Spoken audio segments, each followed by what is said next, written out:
Hello students, Vinayak Sanskrit class में आपका स्वागत है। आज हम पढ़ेंगे पूर्व रूप संधि। पूर्व रूप संधि समझ में आ जाता है नाम से ही। पूर्व यानी पहले जैसा रूप। पद का अंतिम अक्षर ए या ओ हो और उसके बाद आने वाला अक्षर ए केवल ह्रस्व हो तो अयादि संधि न होकर पूर्व रूप संधि का नियम लागू होता है तथा ए पूर्व पद ए या ओ में बिना परिवर्तन मिल जाता है तथा पहचान के लिए ए के स्थान पर अवग्रह चिन्ह का प्रयोग कर दिया जाता है। फिर से देखिए कि पूर्व रूप संधि मीन्स पूर्व रूप। पूर्व में भी कौन? ए और ओ। ए पूर्व पद का अंतिम स्वर ए या ओ हो और उसके बाद ए आ जाए और दोनों पदों के अर्थ निकलते हों, उस समय हमें ध्यान रखना है यदि ओ है और उसके बाद ए है तो वहाँ अयादि संधि का नियम न लागू होकर पूर्व रूप संधि का नियम लागू होगा। जैसे बालो प्लस अस्ति, यहाँ पर बालो और अस्ति है तो ओ है तो ओ यूं क्यों रहेगा, उसमें कोई बदलाव नहीं आएगा। अयादि संधि का नियम लागू नहीं होगा क्योंकि बाद में ए आ रहा है और ए को अवग्रह चिन्ह कर दिया जाएगा। और अवग्रह चिन्ह किस प्रकार से होता है? इस तरह से, ये अवग्रह चिन्ह। तो बालो प्लस अस्ति और ए, तो ओ को यूं क्यों रहेगा और ए को अवग्रह चिन्ह हो जाएगा और सब इस तरह से बन जाएगा बालो अस्ति। एक और एग्जाम्पल देख लीजिए, वृक्षे प्लस अपि। वृक्षे प्लस अपि, वृक्ष ए प्लस अपि, वृक्ष ए अपि, तो शब्द क्या बन गया? वृक्षे अपि, वृक्षे अपि। आ गए समझ में?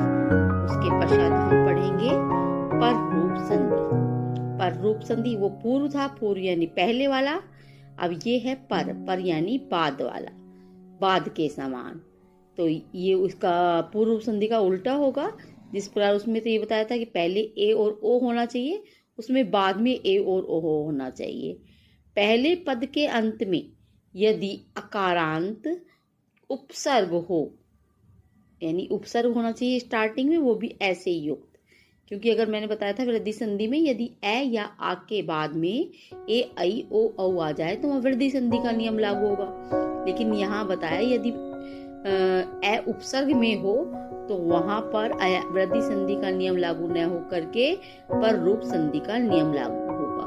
पर रूप का मतलब जो दूसरा स्वर है ए या ओ, उसकी मात्रा ही प्रथम उपसर्ग वाले ऐसे युक्त उपसर्ग वाले शब्द के साथ जोड़ दी जाएगी तो हो जाए। तो इसका पहले पद के अंत में यदि अकारांत उपसर्ग हो और बाद में ए ओ में से कोई सा भी स्वर हो तो दोनों के स्थान पर क्रमशः ए और ओ ही हो जाता है, यानी बाद वाला ही स्वर लागू होगा। जैसे प्र प्लस एष्यति, प्र उपसर्ग है, ऐसे युक्त उपसर्ग है इसीलिए, और बाद में ए है तो यहाँ पर रूप संधि का नियम लागू होगा।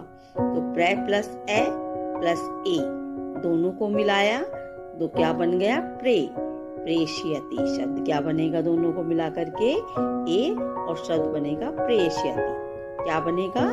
प्रेष्यति। इसी के तरह दूसरा एग्जाम्पल देख लीजिए, आओ। अब ये भी उपसर्ग है, आओ प्लस औषधि, आवे ए ओ शति, तो ए और ओ मिलकर के वही ओ बना और शब्द बन गया औषधि। हमारी पूर्व रूप और पर रूप संधि कंप्लीट हो गई।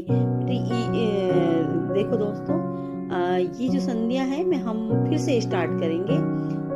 हम जो संस्कृत की ग्रामर है स्टार्टिंग से ही स्टार्ट करेंगे, लेकिन अभी कुछ बच्चों के एग्जाम चल रहे हैं इसलिए मैं मुख्य चीजें ही समझा रही हूँ। जैसे जैसे ये कंप्लीट होंगे उनके एग्जाम, उसके बाद हम जीरो से स्टार्ट करेंगे और आगे कोर्स बढ़ाएंगे।